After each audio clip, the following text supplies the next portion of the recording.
On a trip across the country, we experienced every RVer's worst nightmare, a flat tire, while we were boondocking. Thankfully though, it was a slow leak and we were able to hobble our way to a repair shop. But when we got home, another tire started losing pressure. So as part of this little adventure, a professional tow truck driver showed me what I think is the safest and easiest way to change a trailer tire. And now I'm going to show you how. Today I'm going to be changing a trailer tire. And I've never done this before. I actually called our auto club so I could watch them do it once and learn from them. So I'm gonna try and do this job with just the most basic of tools. I've got a bottle jack and a torque wrench.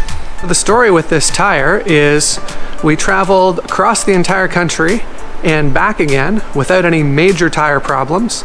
All we had was just a valve stem that went bad and we got that fixed real quick. Then we got home, parked the trailer in the driveway. I did just kind of a final check and noticed one of the tires had low pressure. Pumped it back up again, checked it the next day, it was low again. Realized the tire was no good, called our RV Auto Club. They came out and took it off, put on the spare. And when we took off that tire, it was actually in pretty rough shape. We should have been checking those tires a little bit better, but it was kind of hard because the part of the tire that was damaged was kind of in towards the back, so it was difficult to see. So that's something to remember.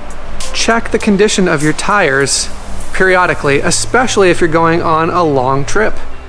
My game plan for fixing this tire is going to be to put the bottle jack right underneath the axle, and this is what the tow truck operator showed me.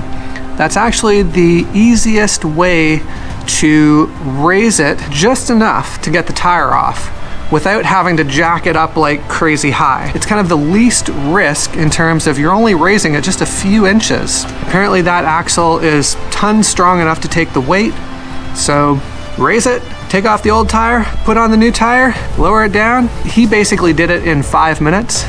We'll see how long it takes me. Another tip the tow truck driver gave me was to make sure to loosen the bolts before you actually raise the trailer, because once you raise it and the wheel is able to move, it's going to be a lot more difficult to loosen the bolts. So now for the scary part. Time to actually jack up the trailer.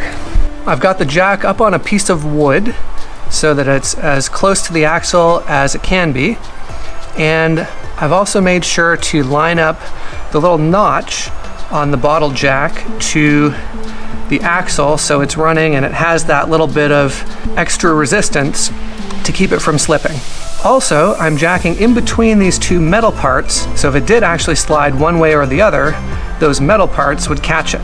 I also have the trailer chocked and the stabilizer feet are down. I asked the tow truck driver about this and he said best to just leave them down. It's not gonna hurt them, and if anything, it's just gonna provide more stability.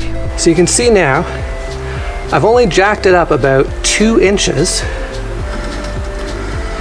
but the wheel can completely move now, and I should be able to change it, no problem, in theory. Well, that was easy.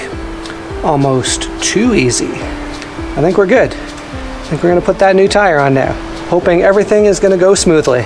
Knock on wood, very lightly. So I really like this technique.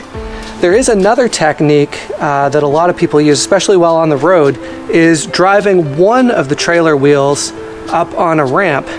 However, our trailer, the 2 tires at the back are really far apart.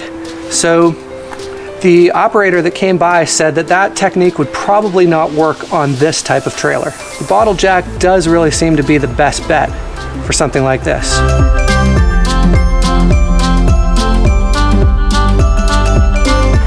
So we've got the new tire on there. The nuts are all hand tightened. Now I've just got to let out that bottle jack and let it down real nice and smooth. It's a little bit precarious because you kind of have to go in and under, but like I said, the trailer's only jacked up 2 inches, so this is only going to come down 2 inches, so I should be safe. Well, that was a little bit scary, but you could see it barely came down at all. All very gentle, all very smooth. So one of the tools that I mentioned before was having a torque wrench to make sure that you have just the amount of tightness or torque that you need on each one of those lug nuts. Thankfully, our trailer actually comes with a sticker that tells you exactly how much torque to use, which is 100 foot-pounds.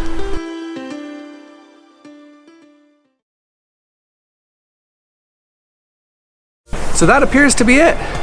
We've got a new trailer tire installed.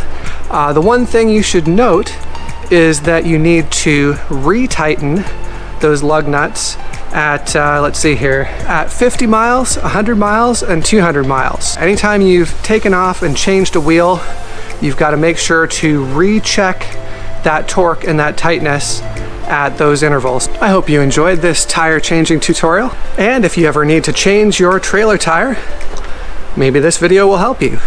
If you found this video useful, we always appreciate a like, and if you could subscribe and hit that notification bell. Thank you very much. And in the meantime, keep on living the life you imagined.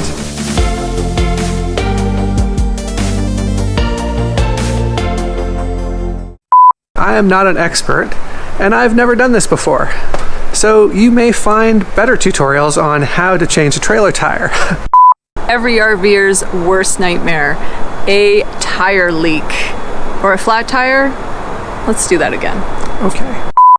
And yeah, I almost forgot about the spare tire. So I'm not done yet. I've got to put that back on the back of the trailer so it's ready for when our next tire goes.